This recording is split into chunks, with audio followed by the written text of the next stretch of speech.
Hi guys, I thought I would actually do a little bit of a change up on this video instead of doing, something with just music or just our comms. I thought I would kind of do a little bit of a commentary video here.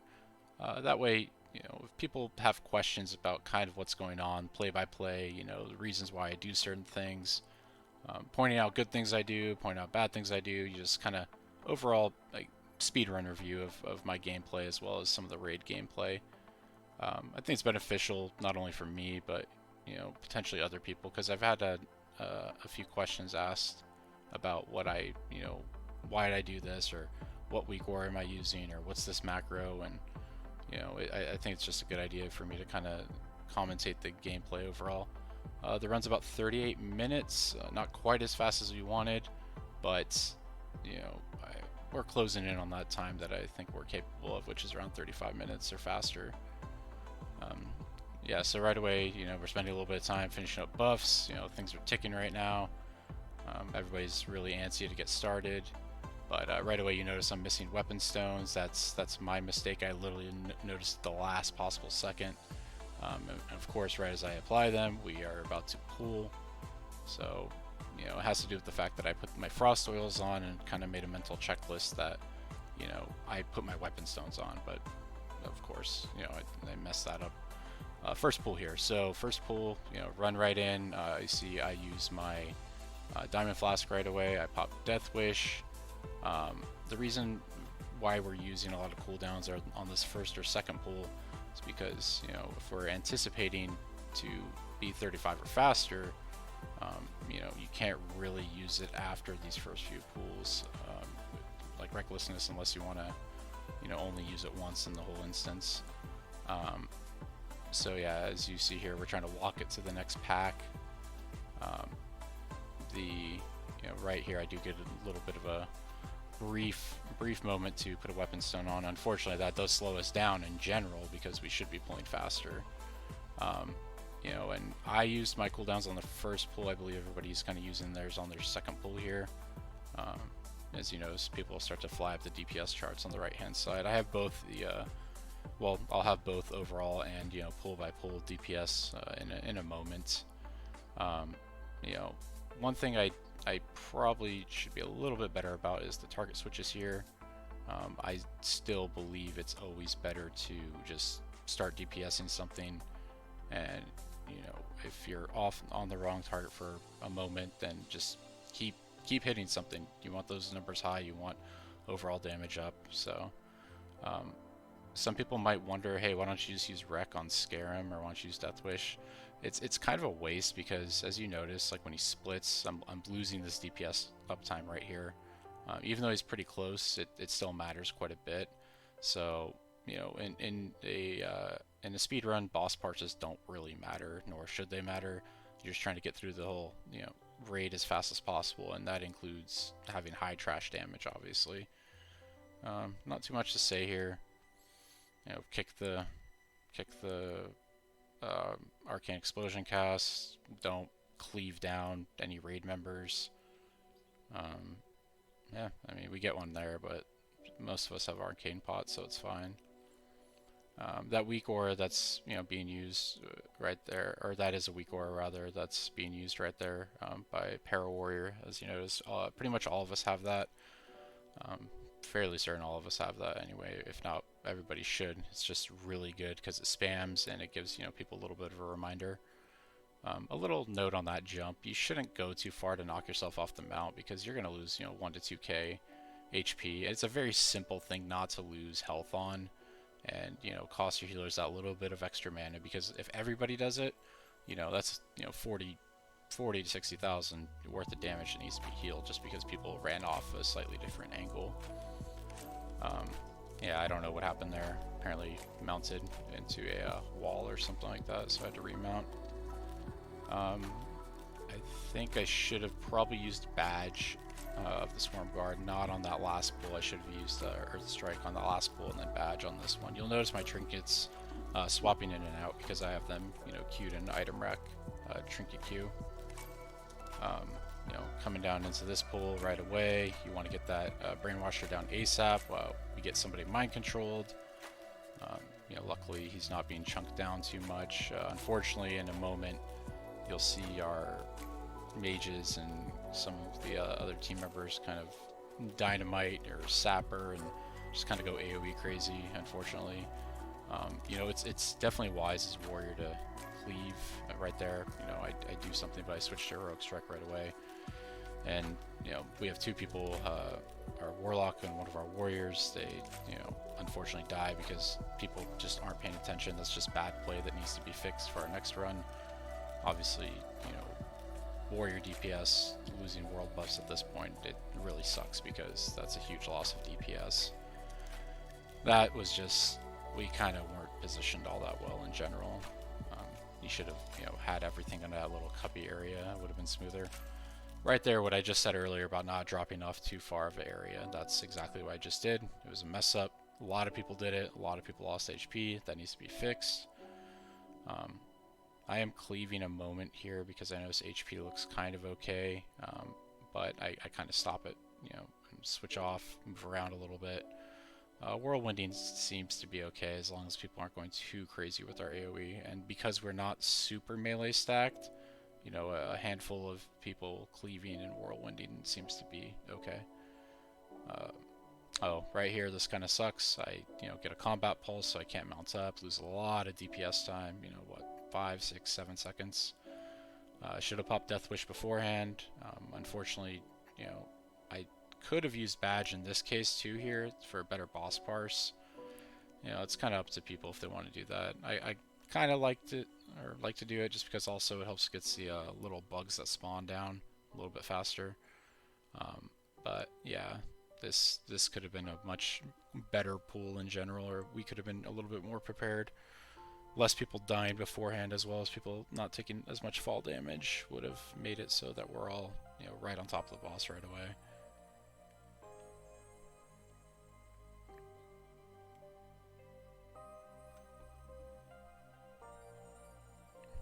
Not much else to this, just kind of running out.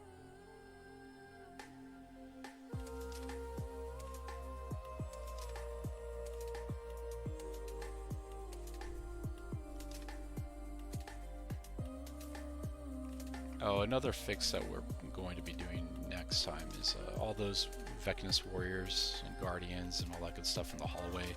Probably end up pulling them down here. Much better area to pull them down so we don't get knocked back into weird spots, because some of these corners kind of suck to tank these in. I don't think this is the ideal corner that it seems that we all kind of back our mobs into. I think that should be a little bit better, maybe even further back. Ideally, that mob or that pack itself is pulled back in that cubby, like I said before. See, I'm kind of far back, but I'm not far back enough. And if you get punted once, you're just gonna get chain punted. So you got to S key it. And this area is just not a good spot. I think we need to change that, improve that. We kind of do the same thing here. You'll notice just how much more time that this takes, because it's just left and right. You'll see everybody getting knocked around. I'm pretty high up into the wall. I get knocked a little bit, luckily not too far. I try to get back in position. There, I actually tried to run out to grab one of the Vecnus warriors because I saw them on the healers. Luckily, another warrior picks them up. We kind of all try to corral them in that back wall area, since most of the guardians are dead at this point. Right as these are the little bugs are gonna pop right now. Just have BOP set up, or your mages ready. If you don't have BOP, maybe AoE taunt lip as a warrior, let your mages go crazy, or just pop a lip as a mage on that area, especially if you're gonna pull a bunch of them. This hallway, it's a better spot, right? This corner's a lot better to be able to tank these mobs in. It's just better. I'm pretty much S-keying backpedaling at this point, which is funny. Everybody always cracks a joke about backpedaling and stuff, but in this instance, you're seeing the corner's good. I'm really not budging. I'm getting pretty good overall DPS. About 1.4ish K, give or take. Obviously saving my Earth Strike, saving my Death Wish. Sartura. Certain fights like Sartura, which are time sensitive to basically, if you get under a certain, or if you have a certain amount of DPS and AoE on this, like obviously you're significantly reducing the time it kills the boss, or takes to kill the boss. So it's better to save your cooldowns for a fight like this. Like it's kind of a must-have to save Death Wish here.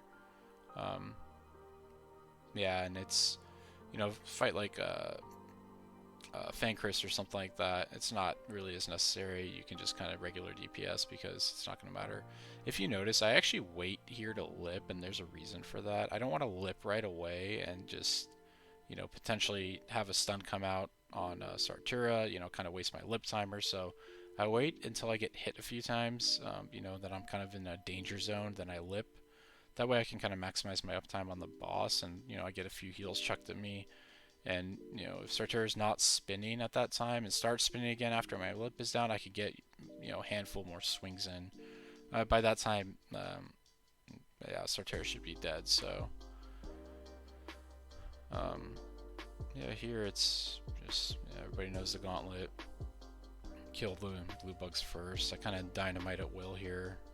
The thing that sucks is like a lot of people get dazed. I don't know if I get dazed this time around, but a lot of people do.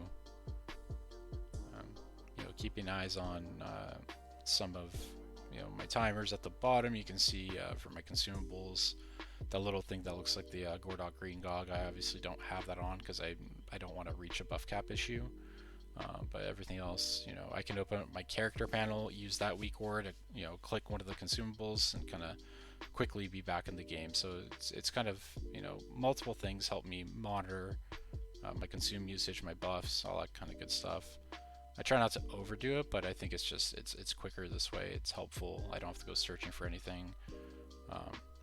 Just same thing with the BCT on the bottom right hand side. It tells me my timers, what's next, general count. Yeah, I think it's overall pretty solid. As you guys can see in the upper left hand corner, I have a Sunder counter. That's another weak word that I use. I think it's super useful because everybody can go after the fact and check Sunder counts for a raid, whether it's the speed time, normal clear, whatever it may be. Be like, hey, XYZ player, you need to Sunder more. Sundering obviously is going to be pretty much the biggest DPS increase for all your melee. The quicker it's up, if Sunder gets up in a second versus like 3 seconds, that actually makes a difference. Or sometimes hell, even a second versus 5 or 6 seconds. You're consistently, if that consistently happens, you're going to be losing a lot of DPS, especially on mobs that take 20 seconds or so to die, or 15 seconds, because it's a significantly larger portion of the time that they're alive. If you can take, instead of 15 seconds to kill something, you're taking 12 seconds, you're saving 20% of your time right there on all these trash mobs. So it's a good tool to be able to kind of call people out and let them know, like, hey, we literally have people that are like 1-5 Sunders that need to kind of pick it up.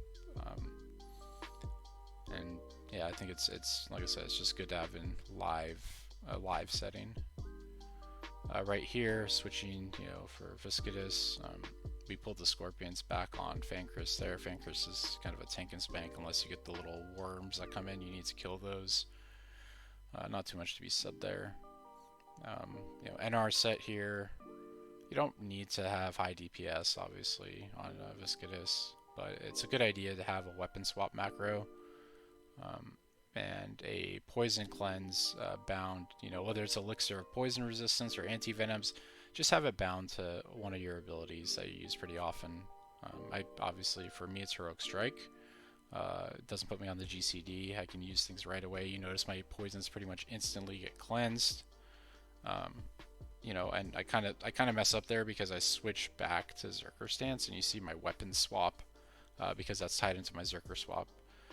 Right here, we half the raid uses the Peasant Color. It pretty much evaporates from that shatter.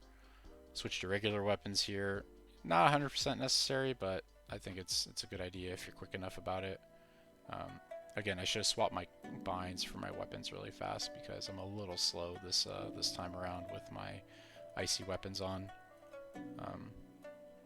Yeah, so just at this point, don't stand in the toxin, don't die, blah blah blah. Don't pull aggro. It's a little finicky at that point to, you know, if you're gonna pull aggro or not. The reason also, you know, some people just wear full DPS gear, which I think is kind of dumb. Yeah, you're gonna kill the globules and stuff like that, but you should just work on mitigating the damage incoming, because that's going to give your healers more mana. You know, they're not gonna waste as much.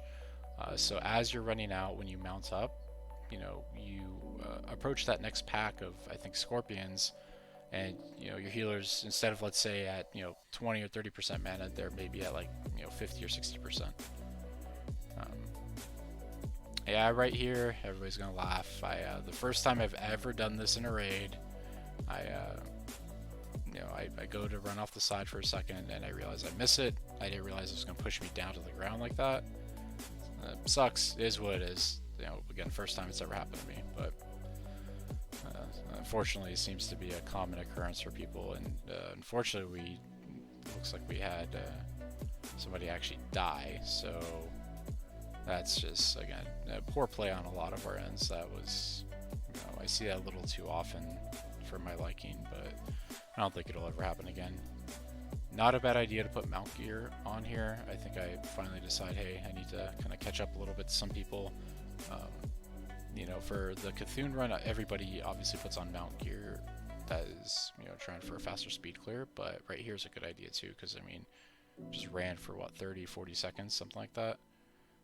Trying to switch back a little bit before, just because I want my trinket, badge trinket cooldown up for some of the trash packs. So these, you know, these go down nice and easy.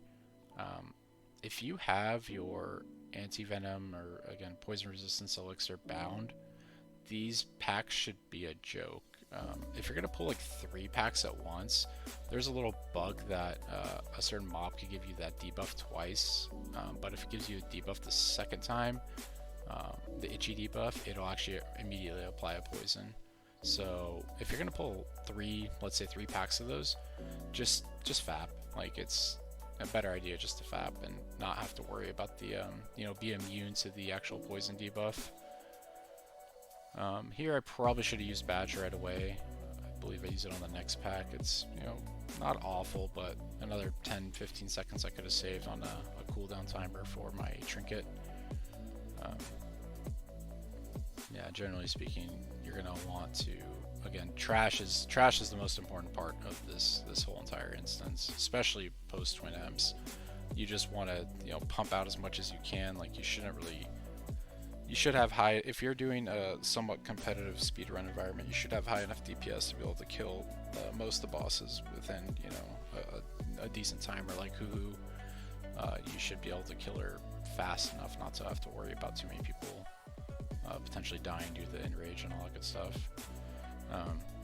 You know, right here, I would like to see a little bit more people kind of on the trash mobs, but it is what it is. We kill it fast enough, clean it up, you know, they're all done at this point. One thing that I think going forward is probably a good idea is to get the melee dispelled of this poison, just, you know, because they can probably take a 2 to 3k hit from that damage right at this point, especially before the enrage, because we don't obviously want to dispel into that enrage. Here, yep, there goes the enrage. You know, she's kind of chunking. You know, our tanks and some of our people are kind of, you know, getting a little bit lower. But if you have an NR pod available, really good idea to use there. If you're using a FAP on the other packs, obviously you won't have it available, but hopefully you have it available from the moment that you used your NR pot right after Viscidus, I think. I don't know. These mobs, everybody knows these mobs. You know, Sunder, kill them. Stay grouped up for the meteor. If it's the Shadow Storm, everybody run in. If it's Thunderclap, you know, range run out. Not too difficult. If you're a warrior and you notice one of these ads flying by, just start cleaving. You know, just start trying to pull it off, because it's going to cause a lot of problems. Like, you're going to basically be able to turn around and intercept. It doesn't matter if, like, you're in the caster group, just go intercept it, just go kill it. It's you know, Your range is going to take a little too long. It's going to be up a little too long. It's just annoying. You should just be able to hit the mob once or twice, you know, right, and just cleave it down. Just literally cleave it down. If handful warriors are cleaving, should be easy. Right here, you notice I actually use a flask of petrification. You know, the timing is awful because I used the flask right into the explode.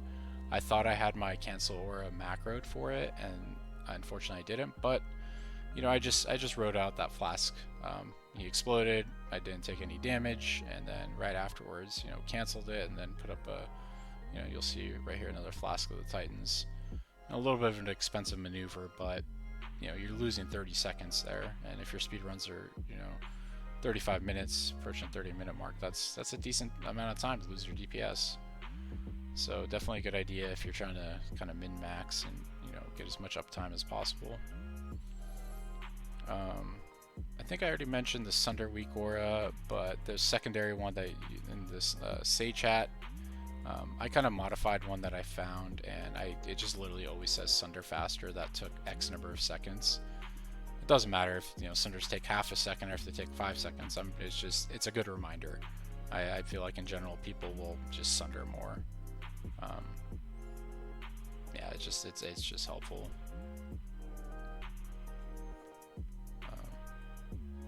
Yeah, right there, I don't know if people died to plague or what the issue was, but again, just certain areas people shouldn't be dying, and it sucks. There's like a handful of deaths in here that just shouldn't happen. You'll notice like I took a swing just to get that mob over. You know, again, warriors should just be doing this in general, or off tank taunted it off me. You know, just making life easier for the healers. You don't want them to have to, you know, worry about another mob in their face, or have mages AoEing instead of, you know, casting on the main Anubisath.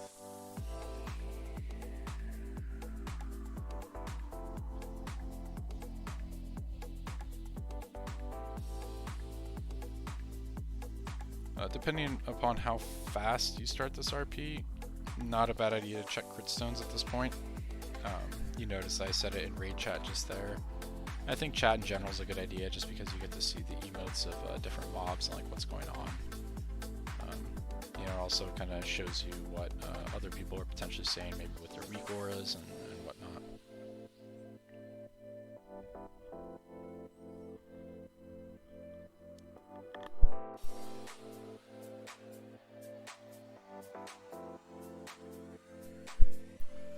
I mean, everybody does twin imps in a certain way. I think just give the tank a moment. If you do have badge as a warrior, it's a good idea to use it here because, as you notice, you know, Wreck and Fairy Fire aren't working. Even with imp exposed armor, the mobs are still at 1181 armor. So, you know, badge is going to be the best trinket by far here. As you're running, you'll note, or as you notice our DPS transition, we wait until the actual teleport. We used to run out about 2 seconds before, but you know, sometimes the timer gets off by 7, 8, 9 seconds. I mean, we've seen it pretty high up there. So that's a lot of lost DPS time that, you know, could easily be made up just staying in. So the trick is, though, if somebody gets targeted by Veclor, they have to just pause where they are until the Warlock gets their first cast off. Once the Warlock gets their first cast, then, you know, they'll be able to run over to the other side because they won't have the aggro issue anymore. Running through, clean up bugs, everybody should know that by now. And then, of course, you know, I used badge a little bit earlier. You always want to use your badge and your Death Wish whenever you're going to have a high DPS window. I think I used Death Wish on this next window, which is, you know, good idea. Very, you know, you want to try to use Death Wish on cooldown. Right there, you see what happens. That Veclor kind of runs out. I believe he actually gets aggro on a mage, not a warrior or rogue. But still, the principle holds the same. That people should kind of stop. Casters even Flask of Petrification. You know, get that Warlock to do that for Searing Pain cast. Get him on him. Yeah, Death Wish here. Pretty much, I think we don't kill him in this rotation, but the next one. Yeah, you notice the timer, 6 seconds, 7 seconds almost. You know, of them not teleporting the proper DBM time. again, a little too close here. I don't know what happened when my back was turned, but yeah. Should cleave in, doing a lot of good stuff, and then we know we're gonna kill him on this round. Just everybody commits and he dies they die pretty quickly. A few seconds before the teleport timer. Again, clean up bugs ASAP. You'll notice some bugs just running around. You need to just kill them, just whatever. Just let your healers be able to drink. Otherwise, it's just going to be a huge hassle. Yeah, these mobs. This is pretty much the hardest area in the whole entire raid. As warriors, you should be already rocking a defense potion and pretty much a stone shield potion here on cooldown. I mean, you should not be doing rage pods. I don't think you should be lipping. You know, you should just be cleaving the hell out of everything and just stone shielding. Stone shield's super necessary, obviously, for the AoE, but also in case you pick up a mob and need to run it somewhere else. You know, anytime you see these mobs run off, a single heroic strike bloodthirst combo should be able to pull threat pretty quickly. But if not, just switch defensive stance, taunt, get the champion off wherever they're going. You don't want that on any of your casters or healers because it'll pretty much one or two shot them. Yeah, so we run into here. You know, we're kind of being a little bit more aggressive. We probably could be even a little bit more aggressive, but you know, it is what it is. Yeah, I pull this away. I remember that. Okay, yeah. So I pull this back. One of the off tanks was feared. I don't think anybody else who was closer actually picked it up, so I decided that I should just, you know, go grab it. And if you're a warrior, chances are if you're doing a speed run too, like you'll be in mostly plate anyway. You know, I'm rocking almost 9,800 health and, you know, 8,500 armor with a stone shield potion. And if you notice, I did swap from Roids to the Stamzanza to, you know, give me the extra 800 or so health. Super helpful, I think, here. I think it's just a generally better idea. You know, as there's a lot of damage that goes out, and healers could really use that buffer. Here, I'm kind of just far enough away I couldn't intercept in, and then when I swapped to defensive stance, I thought I did hit taunt, but I was in my GCD window, so it, you know, obviously didn't pull the mob off of our caster.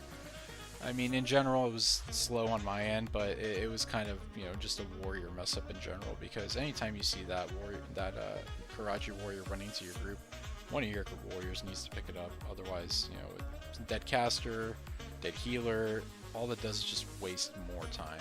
You have one less healer for this pack because they have to res. You have, you know, lower mana. It's a huge hassle.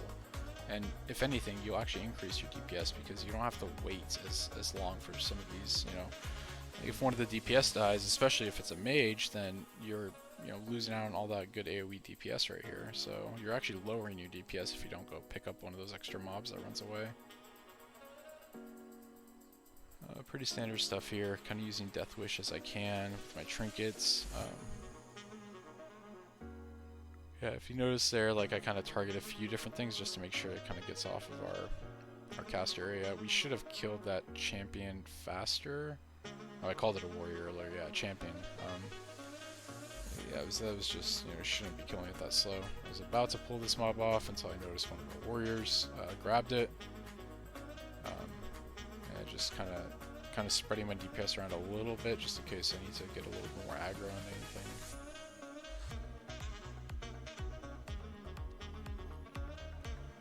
And yeah, just kill.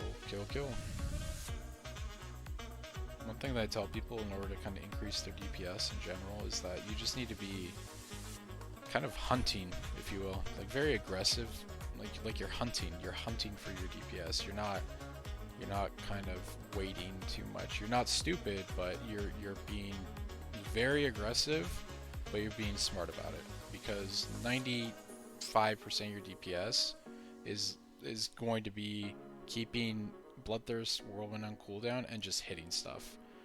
And then, you know, obviously heroic striking and cleaving is going to be a big factor as well, but you know, if you have that first thing where you're on the mobs right away. You're already using your abilities. Your Bloodthirst and Whirlwind on cooldown. Like, you already won more than half the battle. Then it's just, with world buffs, keeping Heroic Strike and Cleave up as much as you can without sacrificing your Bloodthirst or Whirlwind CPM. Yep, and obviously our MC weak auras, right there. That kind of sucked. It is what it is. Luckily, we weren't feared too far. That could have been bad, or horrified, I should say. Another thing is, too, if you do get mind controlled, your Warlock should know to put Curse of Wreck on you so you can't be horrified. Very useful. This pull, we're contemplating doing the double pull. Just a little bit worried, though, because we don't know exactly how much time would be saved here, but at the same time, I think it's a bit of a risk. It's kind of like one of those, if you're gonna do, from BWL, the double Drake pool, the Ebon Rock and Flame Gore, probably saving some time, but it increases the difficulty a lot more in the sense that you're risking yourself. You could die pretty easily. Somebody could get knocked back by accident. Reducing aggro on that one. And this one is just killing the nullifiers fast enough, pretty much, so they don't AoE. And you could get really bad RNG with that warder doing a Dust Cloud. Dust Cloud plus those 4 packs is just a really bad combo, especially if you don't have the meta comp of like 25 melee or whatever it is that the top few guilds are running. Since we're running, I think, only 17 melee or something, and 3 hunters in this raid, and an extra healer, I think, even. We're missing a lot of that cleave DPS potential that we could normally have with just more warriors in general. These mobs, obviously, you want to run them further away. I try to move them a little bit further away from our druid, but he's also trying to off tank it there. It's a good pull by our hunter, being pretty quick. Kind of pick up this mob right here. Yeah, it's just kill him. Pretty simple.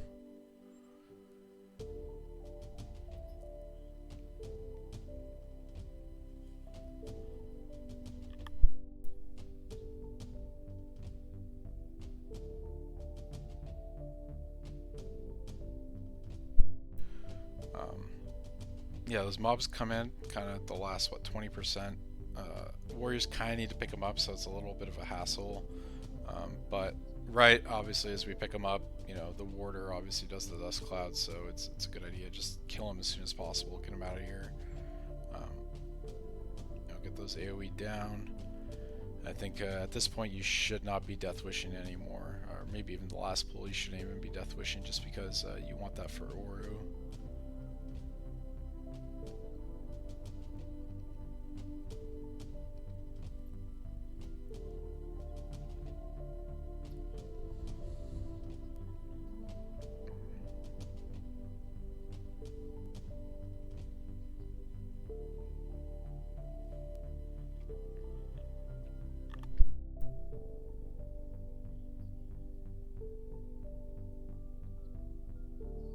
Not sure why the pull was that slow there. I think we just needed some little bit of mana, but probably could have pulled faster no matter what.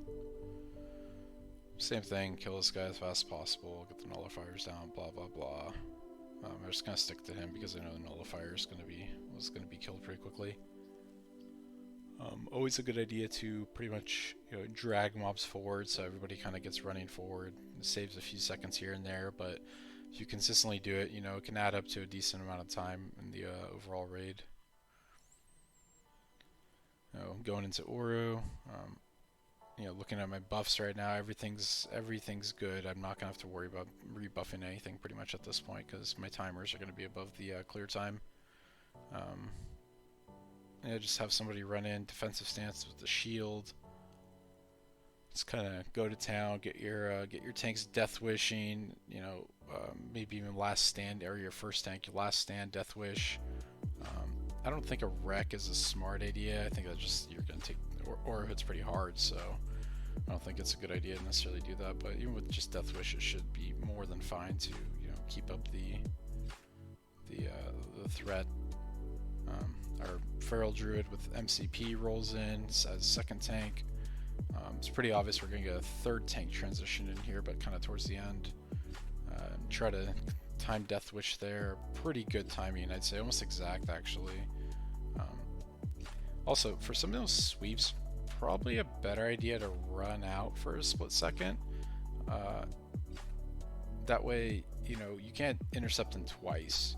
So if you run out on one of them, you'll have intercept in, and you'll actually increase your uptime a little bit more for the overall fight. Also, if you kill Oreo fast enough, you don't get those little bugs popping out of the ground, which will keep you in combat for a while. And they'll chase you they'll pretty much chase you as far as you can go. So if you're running by foot, it really sucks. You're going to lose, you know, 15, 20, 30 seconds maybe even. It's bad. So you really should save your DPS cooldowns for Oreo. And then here, obviously mount gear. Want to get to this Cthulhu fast enough.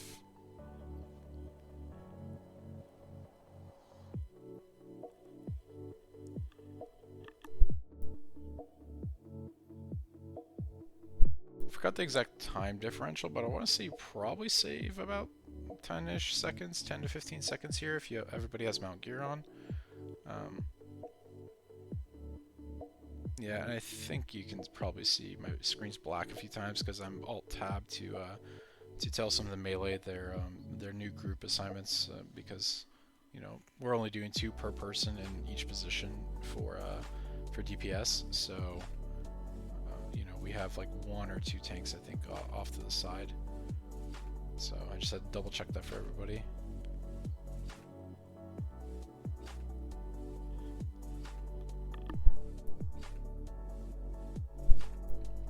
That was a little bit longer. Anyway, strategy here, just get grouped up, people on the back wall too, blah blah blah, get in your groups. The tank runs in, the tank is going to get the aggro, he's going to shout, you're not going to do anything, you're not going to shout, battle shout, demo shout, sunder, touch Cthulhu, do anything, heal, you know, unless you absolutely have to at the last second until people get in position like this. Once people are in position, go crazy. That way it makes it so that you, even though you're in combat, you're not fully like on his aggro table. So, you know, he'll hit the main tank, you know, 3 to 4 times, and you'll be fine and, you know, really in good position at this point. Other than that, like I said, you know, don't keep more than 2 or 3 people if you're brave. You know, in the DPS spots, I know some of the top guilds kind of put 3 people. Just really get the heals pumped out in that stage. Dark Glare is actually really good. You know, you should try to push it to Dark Glare faster because I think it's just better. You can minimize mistakes. You don't have to worry about somehow one of these little tentacles popping up, punting you somewhere, and they get an eye beam as you're punted, and you don't have control of your character. I've seen it happen where people get punted, and it's literally no fault of their own. They're already in the exact right position, but they get punted. Either kill somebody, get killed themselves, or get punted into Cthulhu's body, punted out again, kill somebody, kill themselves, and it's just bad RNG. So I think it's a good idea to try to push him into, you know, the eye beam or the Dark Glare phase as fast as possible. That way you don't have to deal with the RNG issues. Obviously you noticed all of our paladins DI'd right there. They don't want to be thrown in the stomach. It's a shitty situation to be in. You know, trying to DPS those tentacles down, they're not going to do much. So, you know, limit the number of players that could go down there potentially. See, as we have a high DPS Fury Warrior and you know, Mage down there, so they're pumping, you know, those tentacles down. So this Cthulhu should be pretty close to weakened. I'd say, you know, 5 seconds or so. You know, and then here, just simple enough. You just go ham and kill him. Easy. There's a little spot on the right hand side for warriors inside the body. If you jump, you can whirlwind, but you know, it's not going to be that, you know, night and day difference for me. So I just, you know, keep up the heroic strike, not worry too much about a whirlwind here. Yeah, that's pretty much it. Like I said, if you guys have any questions about anything, just let me know in the comments.